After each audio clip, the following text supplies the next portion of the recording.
Assalamualaikum warahmatullahi wabarakatuh. Perkenalkan, nama saya Afifa dari kelas PAI 5D. Pada kesempatan kali ini, kita akan membahas mengenai pengembangan komponen strategi dalam kurikulum. Baiklah, yang pertama kita akan membahas mengenai pengertian strategi pembelajaran. Nah, apa sih strategi pembelajaran itu?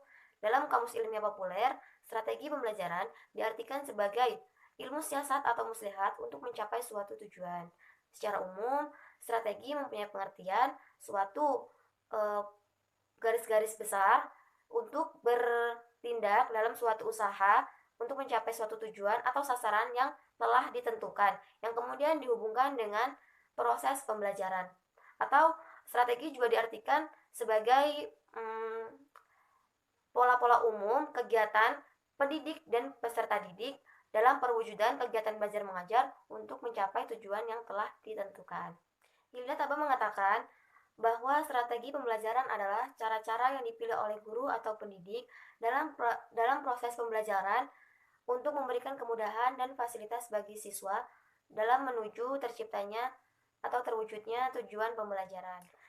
Dapat disimpulkan bahwa strategi pembelajaran adalah metode dalam arti yang luas yang mencakup perencanaan, pelaksanaan, penilaian, pengayaan, dan remedial, yaitu memilih dan menentukan pembahasan perilaku, pendekatan prosedur, metode, teknik, dan norma-norma atau batas-batas keberhasilan. Selanjutnya kita akan membahas mengenai jenis-jenis strategi, metode, dan media pembelajaran.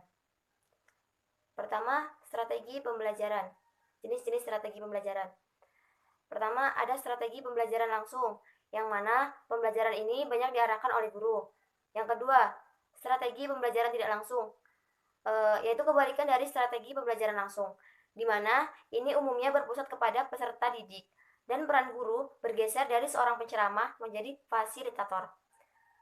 Yang ketiga adalah strategi pembelajaran interaksi, yang menekankan kepada diskusi atau sharing antara peserta didik.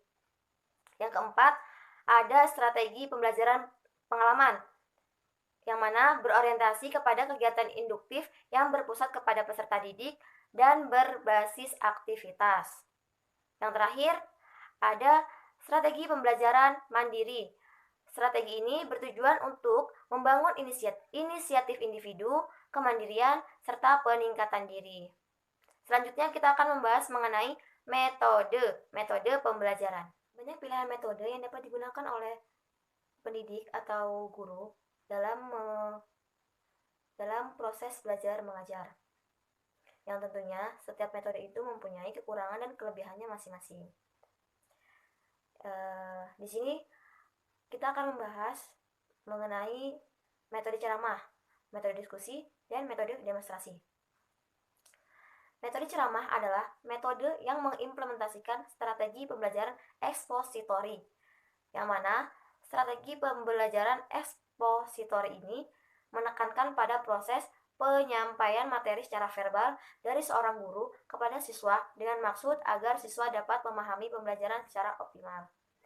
Selanjutnya, metode diskusi, yaitu metode yang bersifat interaktif, yang dimana biasanya anak-anak dikelompokkan, dibentuk kelompok, yang kemudian mereka mendiskusikan bahan-bahan atau bahan-bahan ajar, yang apabila kelompok satu membahas materi, kelompok yang lainnya bisa berargumen, berpendapat, atau memberi sanggahan kepada kelompok yang sedang memberikan bahan ajar. Selanjutnya ada metode demonstrasi. Metode ini tidak terlepas dari penjelasan secara lisan oleh guru. Namun, materi yang dibahas atau materi yang sedang dibicarakan adalah materi pelajaran yang bersifat konkret. Berikutnya, media pembelajaran. Media pembelajaran ini dikelompokkan menjadi 3 kategori utama. Yang pertama, media penyajian. Yang kedua, media objek. Yang ketiga, media interaksi. Media penyajian adalah media yang menyajikan informasi, contohnya seperti grafis, slide, film, audiovisual, dan sejenisnya. Yang kedua, media objek. Media objek ini dibagi menjadi 2, objek buatan dan objek alam. Objek buatan ini adalah segala sesuatu yang dibuat oleh manusia untuk keperluannya. Sedangkan objek buatan adalah segala sesuatu yang berada di lingkungan kita atau di alam. Selanjutnya ada media interaktif. Media interaktif ini media yang memungkinkan kita untuk berinteraksi. Selanjutnya adalah langkah-langkah memilih strategi. Dalam memilih strategi, terdapat beberapa pertimbangan untuk menentukan strategi pembelajaran yang akan dipilih. Yang pertama, tujuan pembelajaran. Penetapan tujuan menjadi syarat mutlak bagi seorang guru atau peserta didik dalam memilih metode yang akan digunakan dalam menyajikan materi atau bahan ajar. Yang kedua, aktivitas dan pengetahuan awal siswa. Dengan mengetahui pengetahuan awal siswa, guru dapat menyusun strategi dan memilih metode yang tepat untuk digunakan sesuai dengan kebutuhan siswa tersebut. Yang ketiga, menentukan bahan atau materi yang sesuai atau yang dibutuhkan. Yang keempat, ada pertimbangan dari sudut siswa. Nah, strategi yang mana yang cocok, yang sesuai dengan situasi dan kondisi siswa.